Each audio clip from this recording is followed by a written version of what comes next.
is up, Coug fans? Connor and Dylan back with another live edition of the Couch GM and CougFan.com live weekly show. Make sure to check out CougFan.com for all things Cougar Athletics. They have the most up-to-date, most in-depth news talking all things Cougar Athletics. We got a great show today.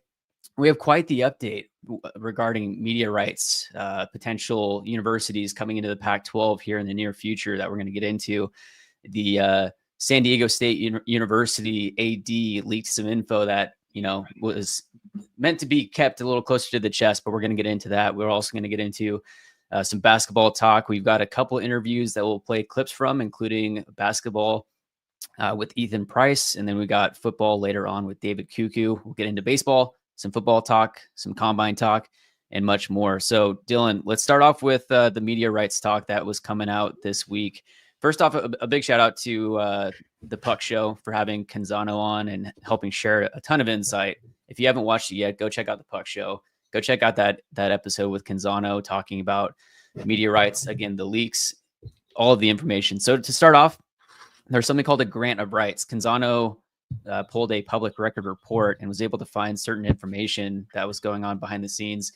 Essentially, with the new Pac-12 rights, OSU and WSU have the right to be the final say on anything, even if there is a unanimous vote across the board with all of the other universities involved. OSU and WSU have to vote yes for something to pass. And essentially, I mean, that's obviously huge, but it's because OSU and WSU, they took the risk of trying to stay in the conference and to rebuild. They took on that lawsuit and won it. And then also this allows it so that, it basically gives them the 5 years of control to where those universities can't gang up and try to knock out OSU and WSU for whatever reason, or to overrule or take it however they want to. Dylan, what are your initial thoughts on some of this information that's come out?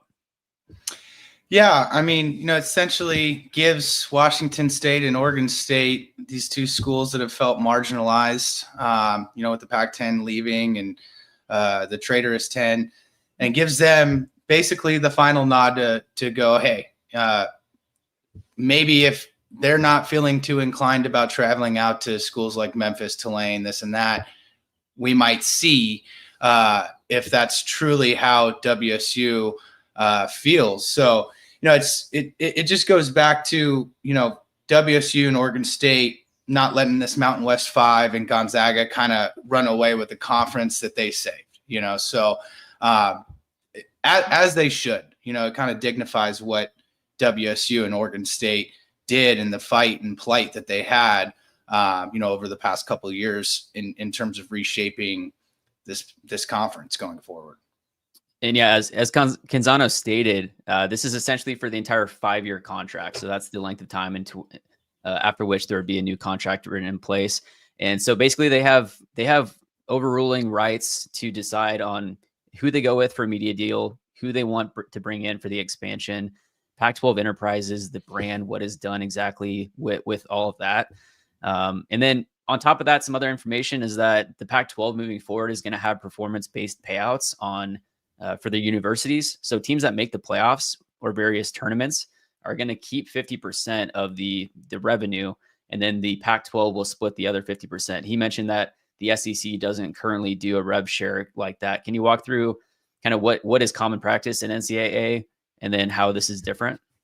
Yeah, I mean, the SEC and the Big Ten, they obviously get the most money out of media dollars. So the way they have it set up, Oregon, they make the playoff this year. Well, Rutgers is getting a cut of that. Northwestern's getting a cut of that. Purdue's getting a cut of that. Ohio State, winning their rounds. I think, didn't Ohio State have to play a first round game?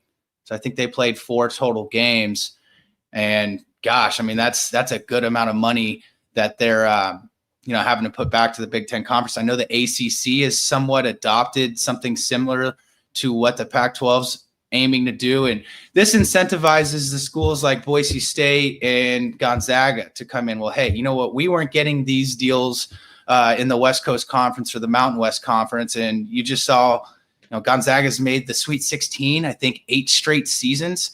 And when you're looking at NCAA tournament units that are $2 million a piece, you get 2 million for making the tournament and then 2 million for each win. I mean, gosh, if Gonzaga is just going off of their their recency and their history of making a Sweet 16, well, 2, 4, that's $6 million, 3 that they keep and 3 that goes to the Pac-12 that they'll share evenly amongst those teams that didn't make the tournament. So it incentivizes a school like Gonzaga to branch out. Finally, we heard some Big East rumors with them, some Big 12 rumors with them. The Mountain West Conference tried to add them years ago.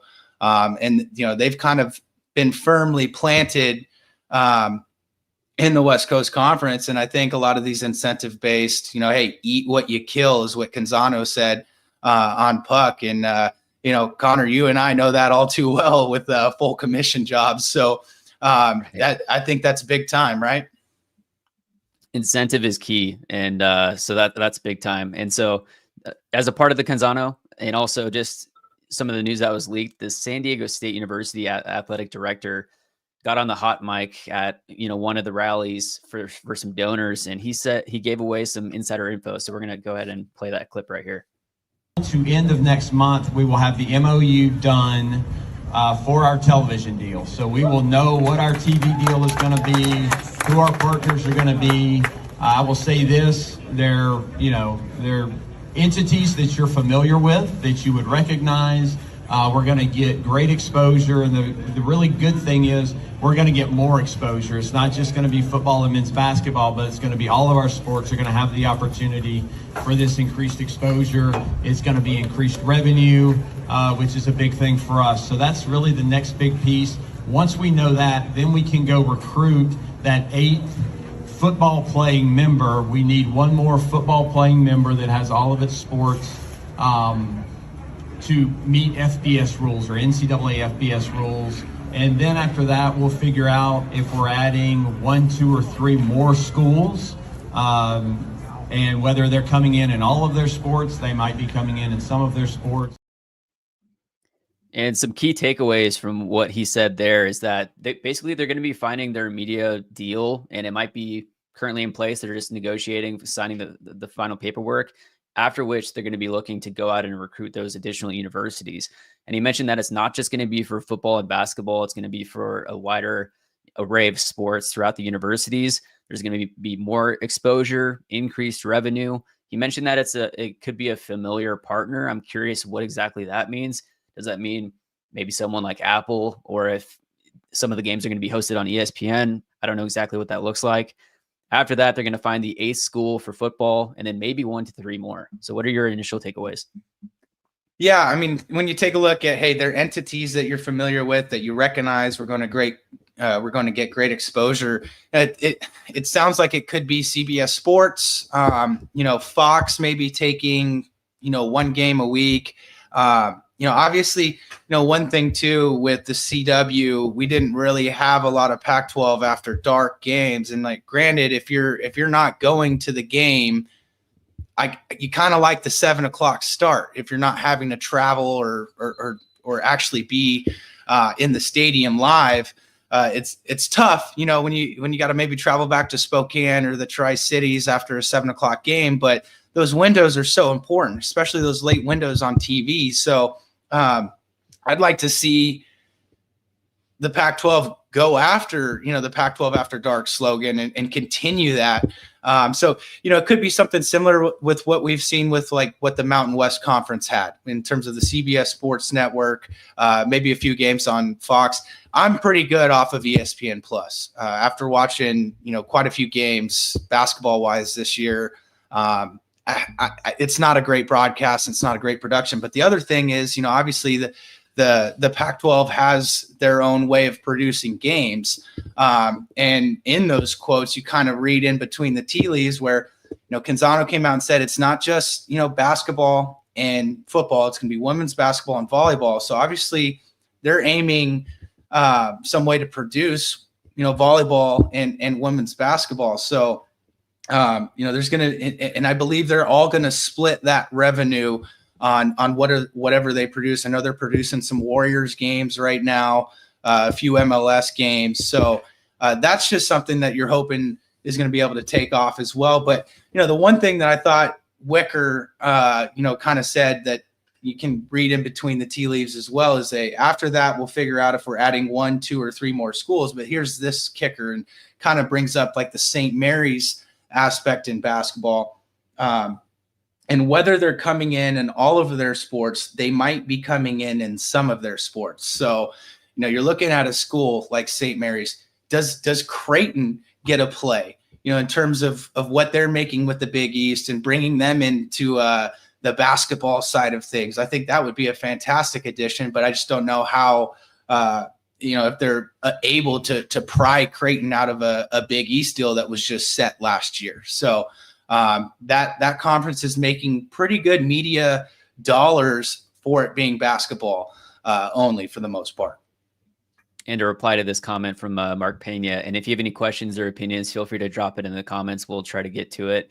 He stated, we would have rather heard this news from Teresa Gould, the Pac-12 commissioner, rather than the SDSU AD. Pac has to get their message in order from the top down. And I'm sure she would have liked to have heard, to had this news come out from her as well. But again, it was leaked from SDSU. He got on the hot mic, and that's just kind of what happened.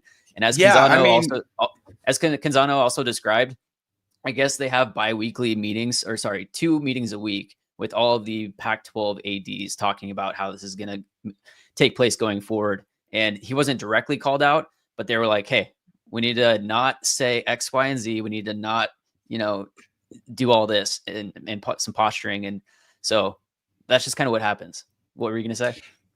Yeah, I mean, it's just, he's basically saying a lot that's been reported already by Canzano, but at the end of the day, you got to kind of keep that tight to the vest. Canzano said, the Pac-12 offices had a bit of a groan there because they didn't give Wicker the green light to go out and speak about these things. But, when he mentions like, hey, we're going to see increased revenue, WSU and Oregon State aren't seeing increased revenue. You got to remember that. But every other school that's coming into this new conference, they had a Mountain West media deal that was $3.5–4 million. And, expectations of $10 to $12 million. The hope is with this new media rights deal, obviously San Diego States, the Utah States, the Boise States of the world are tripling, doubling their media revenue. So it's good news for them. You get out in front of some boosters, some fans, you don't realize you have maybe somebody's recording this and all of a sudden it's put on social media. I mean, it's that fast nowadays. Those boosters have a couple of drinks. They have their checkbooks out. You got to say something to get them to write a bigger number, sign off right away. To add some context, so Canzano actually speculated on what universities might be coming in to the Pac-12. He stated Memphis, Tulane, South Florida, University of Texas, San Antonio, Texas State, Rice, UNLV, Nevada. 1 to 3 of these schools in that pool likely are going to be joining the Pac-12. And he did note that Texas State is more of a fallback. So we'll see if they, Memphis, Tulane probably are the 1A and B. It sounds like they've already made an offer to Memphis, which we covered in the past. They just haven't heard back with another offer. So we'll see if something comes from that. And then, WSU AD Ann McCoy was also quoted saying that it's going to be Pac-12 forever, no matter how many schools come in. So I had seen that they submitted trademark requests for like Pac-8, Pac-10, Pac-14, something like that. But it sounds like they're doubling down and that they're going to stay the Pac-12 forever. Like the Big Ten is still the Big Ten, no matter how many schools are in there. The Big 12, all of these conferences. So they're doubling down on the Pac-12 brand and looking to expand that way. She also noted that they went from hoping to survive to now thriving. And, the definition of thriving in this case is a bit different than it was in the past, but yeah. Thriving would be getting $30 million from the Pac-12 still yearly. One other big takeaway from all of this was that Fresno State was mentioned, and it dates back to a 1997 FBI investigation in which Fresno State was investigated for point shaving, meaning that certain guys were missing airballing free throws late in games to try to beat point spreads where it was just completely questionable. And we're right back at it. Fresno State this year, they're 5-23, 1-16 in the Mountain West. They've lost 10 straight, and actually their guard Zayon Collins is being investigated for betting on pro sports, and he was actually one of their best players too. He was sentenced to 90 days in jail, released after 56 days. They've already removed one player. I believe that was the player that was removed. They've suspended 2 others. So, they're and currently, the reason why Fresno State wasn't initially involved or included in the Mountain West Conference is because of that point shaving scandal. So we'll see what comes of this. But let's just think that Dylan is not playing basketball at WSU. Otherwise, they might be in the news for another reason. Yeah, and also it's Vance Wahlberg, their head coach there. I mean, this guy was coaching high school basketball last year. If we're looking from an aspect too of like going back to the media rights, where, hey, you eat what you kill, where you're keeping 50% of your playoff revenue. Well, it's also going to force schools to invest into their programs, because if you're not investing, you're probably not making the NCAA tournament. You're probably not sniffing the college football playoff. The whole idea, the Pac-12 is trying to jump the line here in terms of that group of 5, where it's like, hey, our winner, our league winner in football should, take that cake each year in terms of getting that automatic bid. And obviously we've seen some reports of the college football playoff being maybe extended to 14 or 16 teams. So there's still a lot to kind of go through there over this offseason. Obviously the powers that be, the SEC and the Big Ten, they're going to be the puppet masters in terms of college football and deciding, what next steps are for the college football playoff, how many teams are in it, and so on and so forth. Yeah, stay tuned. We'll update you as we hear more on the media rights. Sounds like towards the end of March and around March Madness might be around when the media rights deal will be announced for the Pac-12. But now moving into basketball talk, Dylan had a great interview with Ethan Price, which is going to go live after this live stream here. He's a senior out of Great Britain. He actually grew up playing soccer or football, as they would call it, from their homeland. And one of the leagues or the teams that he follows over there was actually promoted to the Premier League. As we know in soccer, they have relegation, and you can get promoted from a smaller league into the Premier League or a big league like that. So that's really cool to see. I'm going to go ahead and play a clip of Ethan talking about what it means to be a basketball player coming from the UK. Yeah, I think it's been amazing, actually, just to be able to see the amount of people that play basketball in England. I think, if I'm not wrong, I think basketball is the second or third most played sport in England behind football. The funding isn't quite the same compared to some other sports, which I think is probably the problem right now, especially for British basketball. When they get that step right, we'll see a big jump. But I just think being able to even look over the whole of Division 1 over here, I mean, I feel like this year I've played against an English person, 1 in every 3 or 4 games, and they're playing at a high level. You've got Great Osborne at UW, you've got Amari Williams at Kentucky, Cam Hildreth at Wake Forest, great players that have come out of England, and we've all proven that we can play at the highest level of Division 1, which I think is really, really promising. And then you've also got the Great Britain national team qualifying for Eurobasket this year, which I think is a huge step just to kind of put Great Britain on the map. And yeah, I feel like the talent has always been there. It's just the ability to be able to expose it and put ourselves on a platform to be able to, show that we British basketball players can play at the highest level. So from that, he mentioned that it adds like another dimension with the exposure that players are now able to get. I imagine that's from social media. What are your takeaways? Yeah, obviously. In terms of too what we're seeing in the NBA, you have Giannis Antetokounmpo. You got a guy like Shai Gilgeous-Alexander who's probably going to win the MVP this year from Canada. I mean, you're just seeing a much bigger presence around the world, and basketball really has turned into the number 2 sport globally. Probably inked itself ahead of tennis, golf. You got a lot of big time players, coming from overseas. I mean, we have a couple others on our team. The redshirt center, name is forsaken me.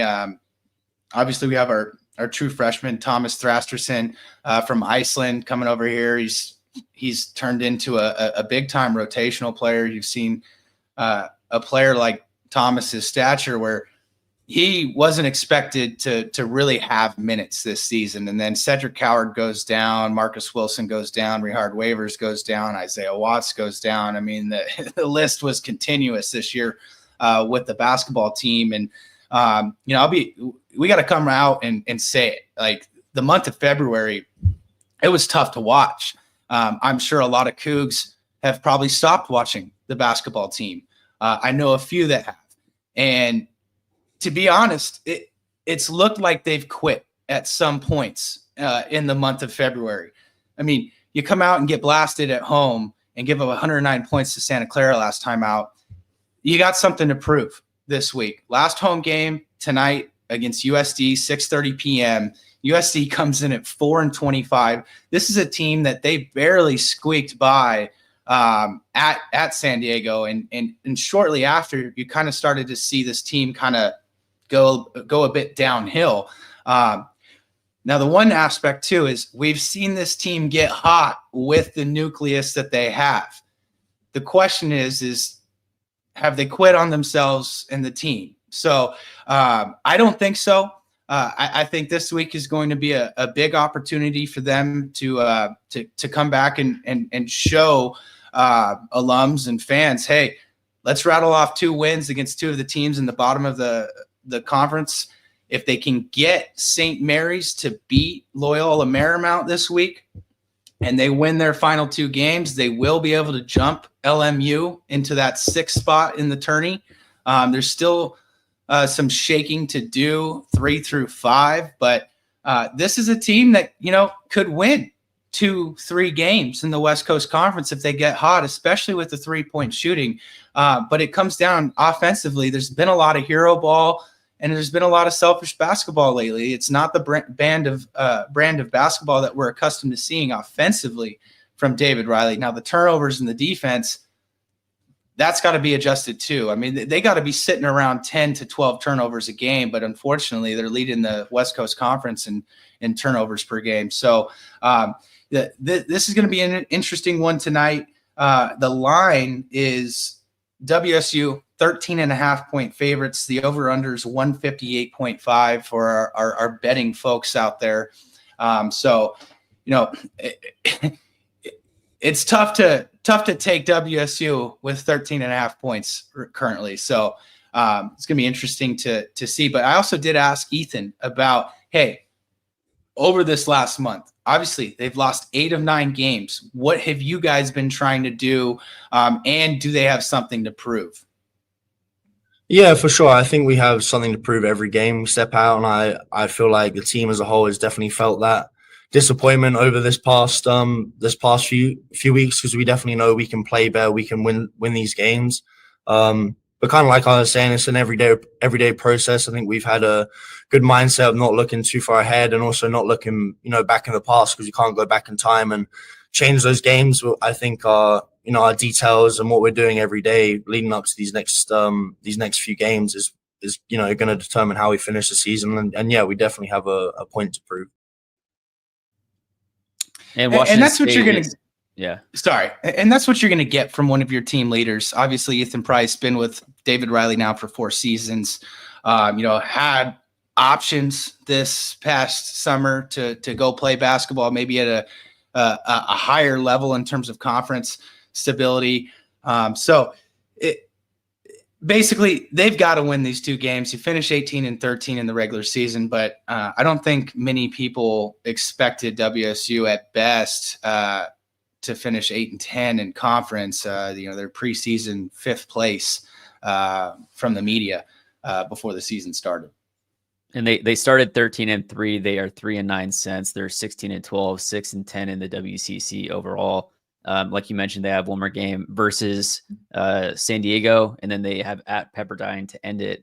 And then I saw a quote on CougFan.com from one of the articles that Coach Riley Saturday, after losing to St. Mary's, stated that they probably skipped some steps foundation-wise. Can you kind of dig into that? What he might mean by that? Yeah, I mean, essentially in that article, they kind of they're trying to find answers themselves with the coaching staff. And, he kind of tapped it back to, we lost some fire, we lost some grit in the way that we practice. So depending if you buy that or not, I mean, it all starts in practice with any sport. You're going to, a tale is as old as time. You practice how you play.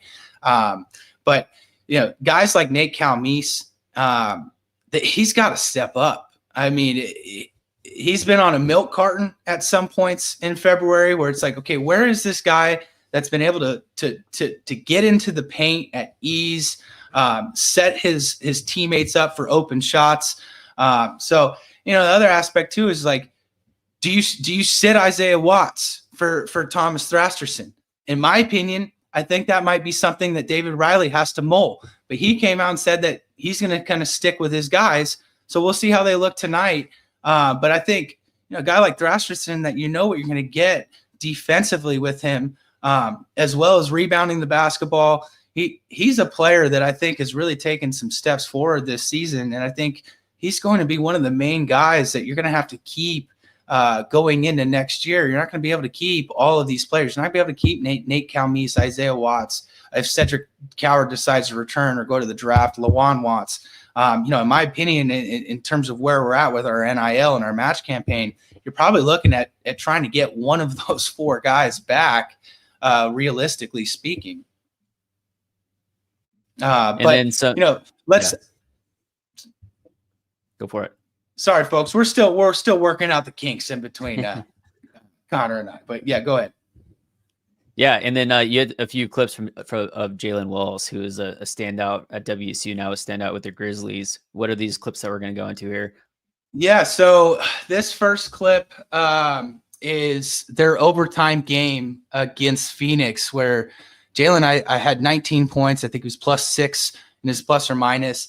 And really, the league is taking notice. Ja Morant here is going to drive and kick out to Jalen. And we've seen this with Jalen in the past games against Arizona. He is not afraid to take a big time shot. I mean, the guy is so reserved. He plays like a 5th-year veteran in the NBA. He's a 39th overall pick in the 2nd round. I mean, this is a legit player. After this clip, we'll dive into Donovan Mitchell post game talking about Jalen Wells. But I mean, take a look at this shot. Wells for 3. Bingo! I've seen a lot of people guard you since you've been in the league. Jalen Wells is a 2nd-round rookie who's got 50-plus starts. That doesn't usually happen in this league. That kid is good. Yeah, I was going to say, what was your impressions of him? He was picking you up full that whole first half, and he looked like he was really feeling comfortable. Yeah, I mean, I've watched him a bunch this season, so kind of having to prep and understand, and for a 2nd-round rookie for guys like myself, Dame, Book, and Steph, for us to really, he's like on the report, you know what I mean? That's a lot of respect to him. And then on the offensive end, I didn't know he shot it as well as he did, like with confidence, so a lot of credit to him, and he kind of made himself a staple over there, you know what I mean? I think that's something that they really rely on him to kind of disrupt a lot of different things. But he's definitely really talented. He's only going to get better, you know what I mean? And I give him a lot of credit for continuing to be that player and not really tripping on if I score, if he gets scored on, if he makes shots, doesn't make shots. He's been that way. I've been watching it all year. First time in person, so a lot of respect to him for sure. That's big time praise. I mean, Donovan Mitchell is one of the best players in the NBA. And here's a quick stat from Stat Defender on X, and basically says Jalen Wells' career defensive field goal percentage versus all-stars, all-star caliber players. I don't know why Jordan Poole's on this list, but 10% shooting. Devin Booker, 12.5% shooting from the field. Damian Lillard, 16.7% shooting. Tyrese Halliburton, 25%. Anthony Edwards, 33%. Kevin Durant, 33%. LaMelo Ball, 36.4%. James Harden, 43%. I mean, this is big time stuff. I mean, he is matching up against the best player defensively on the opposing team, 2 through 5. As long as it's not a center, he can guard your power forward, your stretch 3, your shooting guard, your point guard. He's very great at switching defensively. I mean, this is going to be fun to watch. I think the sky is the limit for Jalen. I think this is a guy that can make 2 or 3 all-star teams if he continues on this path. And like we've seen with Memphis, they've already traded away Jake LaRavia. They've already traded away Marcus Smart. They're all in on Jalen Wells. And it also helps when he's on a rookie contract as well. Absolutely. And then there's one more clip from Clay. Did we want to play that one? Yeah, and just to kind of explain this clip with Klay Thompson, post game, he had his doctor who performed the Achilles operation on him in 2020 or 2019, and the doctor's name is Dr. Richard Ferkel, and he presented him with a championship ring from his last championship with the Golden State Warriors. And you might have to turn this up. Apologize for the audio level here. I don't take it for granted, just even playing as many games I've played in this year, being in the lineup consistently.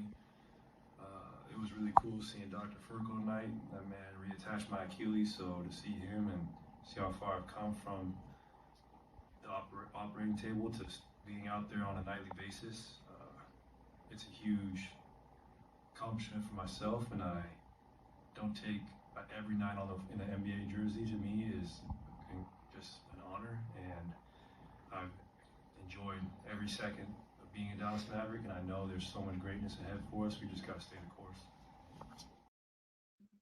I just got to comment real quick. You know, how long would it take to get back from an Achilles to full health? Like when I do these interviews with players that have gone through surgery with baseball, with whether it was a shoulder surgery, Tommy John surgery, takes close to a year. But to have the mental barrier to fire a fastball as hard as you can, like how long does it take to get past that barrier with basketball and Achilles and any sport in Achilles? You know, what did you have to go through? You look at a guy like Mike Soroka, former Brave. He ruptured his Achilles 2 times. I mean, it was out of baseball for 3.5, 4 years, and then is finally kind of getting back into the swing of things. Had a pretty good season relieving with the White Sox last year, and my Washington Nationals signed him to be a starter this year. But that's enough baseball from the Nationals standpoint. It's insane, and we saw Clay in that first year kind of you're rusty. I mean, and especially to have that happen, at age 30, 29 years old, obviously the recovery time's not as quick as, when Clay was, 22, 23 years old. So yeah, I mean, what he's been able to do, and now he's part of this Mavericks circus this year with the whole Luka Doncic trade for Anthony Davis. And, it was interesting hearing him at that end of the clip saying, hey, we're close. That's just an interesting aspect to be a part of, because I'm sure when Klay Thompson signed his contract there this offseason, he was expecting to play with Luka Doncic for 3 or 4 years. But you know what? Hey, they made a deal, and they made a big time blockbuster. And obviously Anthony Davis only played that 1 game so far, so it's going to be really interesting to watch Klay this year and this Mavericks team to see how good they can be, because at the end of the day, when they're fully healthy, you've got Klay Thompson, you've got Kyrie Irving, you've got Anthony Davis, and you've got a pretty good nucleus of rotational players playing around him in a PJ Washington, Daniel Gafford, Max Christie, who also came along in that deal with the Lakers. So it's going to be interesting to watch Klay as well as Jalen, because both of these teams are playoff caliber teams. You've got Memphis hanging around the 2 or 3 seed right now in the Western Conference. So now how cool would it be to have Lakers Mavericks in round 1 or round 2, and you've got Klay Thompson kind of in the heart of one of the biggest stories in NBA basketball this season. Yes, some fun Cougs to watch in the NBA. And then pivoting to some women's basketball, there's a really heartwarming story coming out of Washington State. The lone senior for the women's basketball team for Washington State, Tara Wallach, received 150 to 200 letters from grateful WSU fans talking about her loyalty and just saying thank you. She has 129 career games, 100 in a row is her current streak. And her next block shot is number 159, which is second in program history. Again, she's the lone senior. So fans and teammates, they did a few different celebrations for her final game at Beasley. But, you know, a heartwarming story. And it just goes to show that loyalty does matter to people. If you stay and you give your heart for 4 years, you know, they're going to appreciate that instead of, you know, just taking whatever opportunity comes and leaving to the next. Yeah, she's having a fantastic year, averaging over 13 points per game, 7 rebounds per game, a couple dimes. It's going to be interesting to see, you know, how they're going to be able to match up in the West Coast Conference tournament. And it's going to be 3 games as opposed to 2, not getting that 1 or 2 seed. So they're going to have to win 3 in order to get that automatic bid. And the way it's shaken out in the WFCC this year with the women's side of things is that automatic bid is going to be the only bid that this conference gets in the NCAA tournament. And, you know, you're going to have to go through a school like Gonzaga, a school like Oregon State. Portland's been pretty good this year. So, you know, there is a higher probability of a NCAA bid going to the women's program this season. So Cougs, make sure you're following along. They do finish up their year with Pepperdine today at 1:00 on ESPN+. Now pivoting to baseball, not the best start for baseball at Washington State. They have started 0-8 on the year. They have another series coming up. This next series against Iowa, which starts today, goes through Sunday, is going to be in Texas. As we know, the weather in Pullman isn't quite ideal for baseball season right now. But as I mentioned, 0-8 start to the year. They had an opportunity in that first game of the season against Arkansas, who's rated number 4. They had some opportunities this last weekend, you know, in the league, late innings as a team. 6-1 lead over UCLA. I mean, my goodness, like it's tough to watch. So as a team, Washington State baseball, they have a .234 team batting average. They have struck out 65 times. They have walked just 28 times. They are averaging 3 runs per game. And 3 runs per game doesn't really get the job done when you're averaging as a pitching staff an 8.47 earned run average over a game. They have a 2.01 whip, 51 strikeouts as a pitching staff compared to 42 walks. You got to dominate the zone. They have an opponent batting average against of 325, and they've committed 12 errors so far over this short season, over 8 games. So some stuff to iron out. The standouts, however, are Max Hartman, who's an outfielder, 321 average, 763 OPS. He's a name that we highlighted preseason as one to be on the lookout for. And then for the pitching staff, Griffin Smith, he is a starter. He has 2 starts, 10 innings pitched, a 2.7 ERA to the start. Yeah, one other guy I want to shout out to on the pitching side of things is Rylan Hader, who has turned into Nathan Choate's first guy out of the pen. He's been fantastic this season. 1.80 ERA, 1 WHIP. You know, has a bit of a funky delivery, a sidearm delivery where he's getting rise on his fastball. So he's really kind of living like a Sean Doolittle type in terms of, hey, he's not going to really blow it by you with the fastball, but he's going to change your eye level. So, you know, Nick Lewis had one pretty good start this year, and he's been, you know, not so hot outside of it. But yeah, I mean, you know, this is a team where I've had, a baseball coach tell me, hey, look, you know, the strike zone is similar to the line of scrimmage in football, where, hey, if you can dominate the strike zone from a pitching standpoint and from a hitting standpoint in terms of hitting the correct pitches, swinging at the correct pitches, not chasing. So they've got to get better on both sides of the baseball in terms of the strike zone. Now, there are some WSU alum that are definitely guys that are standouts in the MLB that you got to check out. Number 1, we have a clip here from Kyle Manzardo this spring. He's going to be a first base DH for the Cleveland Guardians. He's actually a former Portland Pickle as well. Here's a clip from spring training.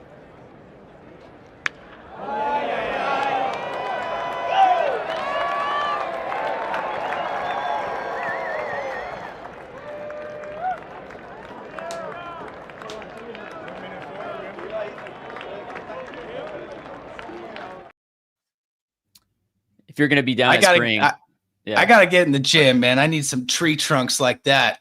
in the lower half. My goodness, Kyle. I mean, I wonder how much when we eventually get him on, we got to go into his training regimen. How much he's deadlifting, the whole 9 yards, because that is a big boy. Let me get his official height weight. He's it has him listed at 5'11", 205. But clearly it's the right weight that he has on, because he's able to pack a punch. Be on the lookout for him. He was in the playoffs this last year with the Guardians. He's going to be a standout guy. Next clip. And the biggest thing with Manzardo too is like the Guardians, they also signed, former Mariner. A lot of people recognize the name, Carlos Santana. They paid him $12 million this offseason. So it's not like this guy's not coming in to not play a decent amount of time at first base with that contract value. But, hey, everything can change in spring training in terms of how players look. Also, Santana's 38 years old. He's a bit older. So, you worry about maybe a couple stays on the 10-day or the, 15-day IL. But, the hope is, you're taking a look at some of the Guardians writers, some of their prospective, personalities. A lot of folks are extremely high on Manzardo this season. And the hope is, hey, if he's not at first base, he's DHing and he's in the lineup. And it's going to really be a tell is how he can hit left-handed pitching and try and steer clear from being a platoon player with the Guardians. Next clip is Ian Hamilton. He actually played high school baseball with him. He went to Washington State. He ended up setting the saves record at Washington State before getting drafted. He bounced around to different teams. He is now a New York Yankee. He played in the playoffs. And here's a clip of him at spring training.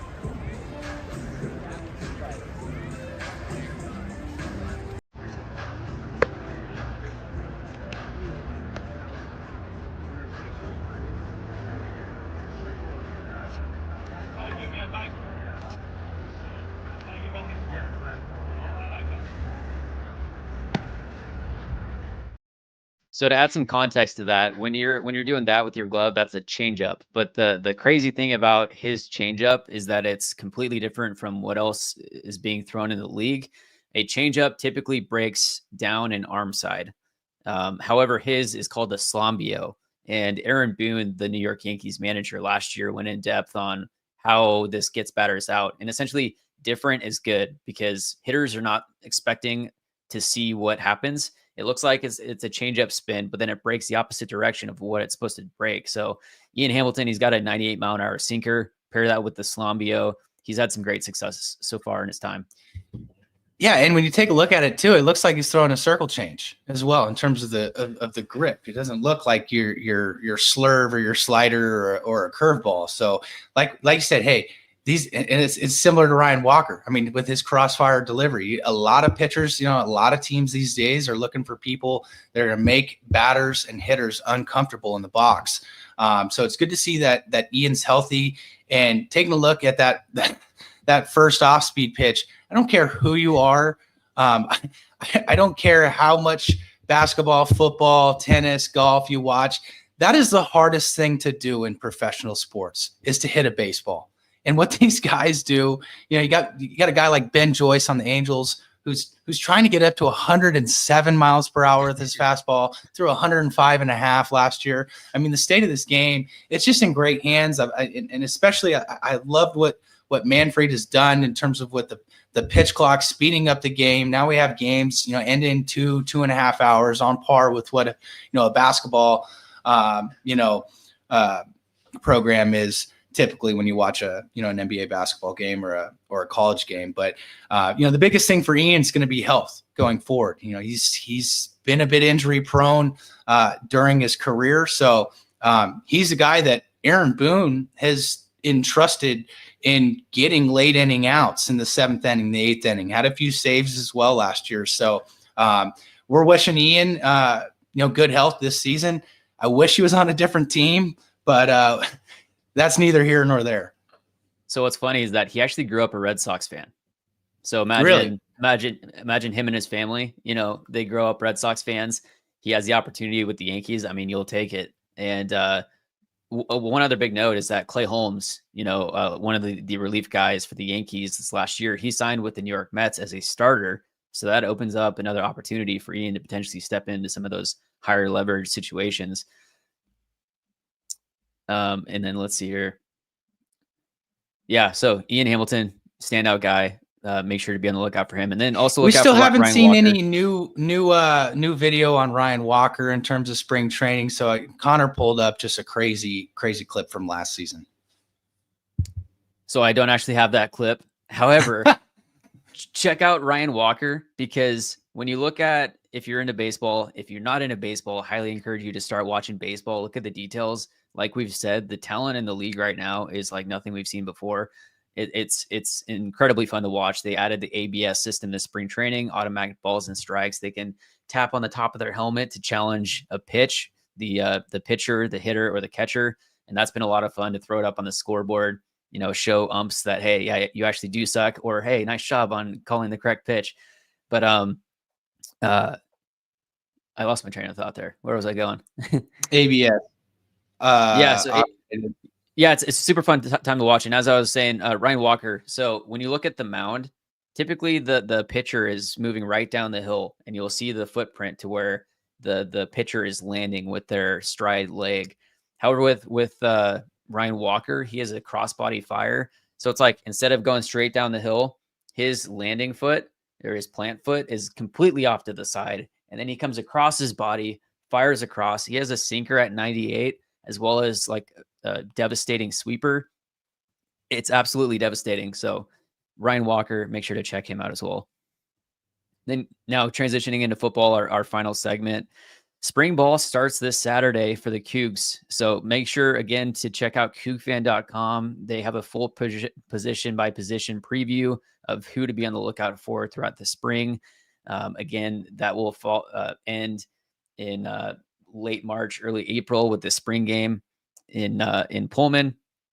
And we'll hopefully be having Jimmy Rogers on the podcast at some point following spring ball. So is there anything in specific that you're looking for during the spring?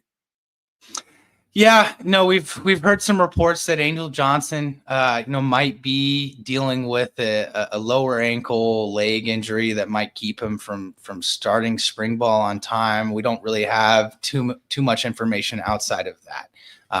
Don't know what the timeline might be for him, but the hope is that he can get some time out there on the field. And, the biggest difference this year that we're now seeing with spring ball, and this is across nationally speaking, is, they're not opening this up, because videos get out of some player making a big time play. Maybe you have an offensive lineman that's just pancaking dudes for the entirety of the spring ball game. Video gets out, and all of a sudden somebody's NIL, somebody's used car salesman's on the phone with a player, a kid. Hey, how about we give you $120K and you dip out of there and come this way? So, you've seen Matt Rule at Nebraska.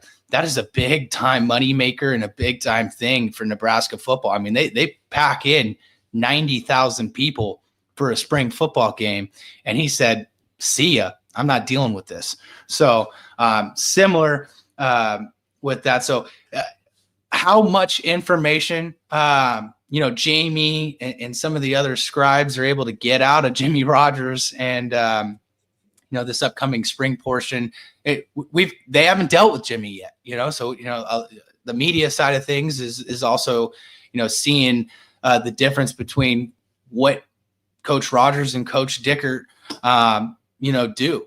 So, just looking for guys to gain familiarity. Obviously, new playbooks on both sides of the football, new schemes on both sides of the football. So, it's really just getting these guys out and practicing with each other for the first opportunity in 2025. So really looking forward to seeing how much information comes out during the spring ball portion. And one thing that is different from the Dickert era to the Jimmy Rogers era is that the media is locked out of weekday practices. So the spring ball practice schedule is Tuesday, Thursday, Saturday, starting this Saturday. And so media is only allowed on those Saturday practices. So, spring game is going to be April 12th. And actually there's going to be the quarterback classic golf scramble which will be the 10th and the 11th of April. Of April. That Sunday is going to be the actual spring game in Pullman, so that'll be fun to watch as well. And practices. So the spring game is after the football. Correct. The Palouse. It's going to be that Saturday, actually. Yeah. So it's that dinner. There's the golf scramble that Friday. There's the spring game that Saturday at Giza. So one other aspect too is, we have the NFL Draft Combine starting this weekend. Former Coug Cam Ward, as well as Kyle Williams, and you know what? I apologize. I should have given Kyle the first name drop there. Cam was at Miami this past season. That's my fault, Cougs. So Kyle and Cam, they'll both start their work on Saturday, and we got a couple clips. The first one is going to be Kyle during his Senior Bowl practice. And this one doesn't have audio. Oh, this is actually the Holiday Bowl, the infamous 60-yard. Sorry. Oh. So this is the Senior Bowl. Look at that release. I mean, that alone, put him on the map in terms of, we'll put up a post that Daniel Jeremiah, Moving the Sticks, said about Kyle after this and his performance, at the Senior Bowl. But I mean, Kyle has just kind of slid under the radar, and that big time performance in the Holiday Bowl here that we're showing, obviously breaking Des Bryant's receiving record that was set in 2008. He was just fantastic to watch. There's a fantastic performance from him and Zevi Eckhouse that night. And I want to share an interesting stat on Kyle Williams versus man coverage. I wish you guys could see this video right now too, because it's him absolutely torching Travis Hunter 2 years ago. All right. So in man coverage, he's got 505 receiving yards, 9 touchdowns, 20 receptions on 33 targets, 0 drops, and he's averaging 25.3 yards per reception. That's big time. This is a guy that has an opportunity to be a second or third day draft pick, anywhere from the 6th or 7th round. And, if he isn't drafted, definitely see him getting signed as an undrafted rookie very shortly after the draft concludes. But, we're all going to be rooting for Kyle to see his name called and to continue this streak of Cougs being drafted. Yeah, we already heard analysts say that Kyle Williams, since that Senior Bowl week, has gone from being a 3rd rounder at some point to probably a 2nd rounder at some point. So I think it's close to 100% chance that he gets drafted. It's just going to be whether he's day 2 or day 3. Like it sounds like it's going to be day 2. Also, you did mention Cam Ward. Have to mention him. He could be a potential top 5 pick here. And so, okay, sorry, technical difficulties. Here's the Kyle Williams quote before we get to Cam. So, do you want to read this? Yeah, I knew Williams had good speed, but what impressed me in practice was the polish he showed in his release. He created separation throughout the week and caught the ball well. Williams helped himself a lot. NFL analyst Daniel Jeremiah, Moving the Sticks. And then, as I mentioned, Cam Ward likely going to be a top 5 pick, so he's going to be a guy to watch. If you're watching the draft combine workouts, make sure to check it out this Saturday. You'll see Cam Ward probably throwing passes to Kyle Williams at some point that day. And then also a couple other football notes. After this live stream, I'm going to hit live on an interview with WSU commit for the 2025 class, cornerback David Kuku. He is the number 7 overall rated prospect out of the state of Washington for the 2025 class. And here's a clip on some of the work that he's put in to get to this point and what it means to him. I put a lot of time and effort to this, sacrificed a lot. Just like a lot of free time, like a lot of chilling, just hanging out with my friends.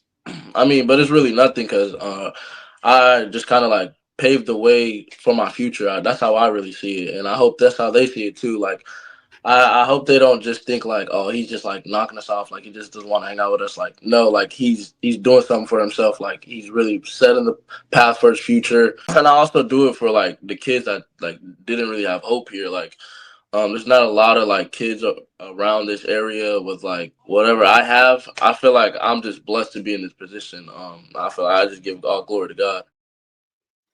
And he's a prospect out of, or a recruit out of the Tri-Cities. Tri-Cities. So yeah, big get for the Cougs to keep him in state.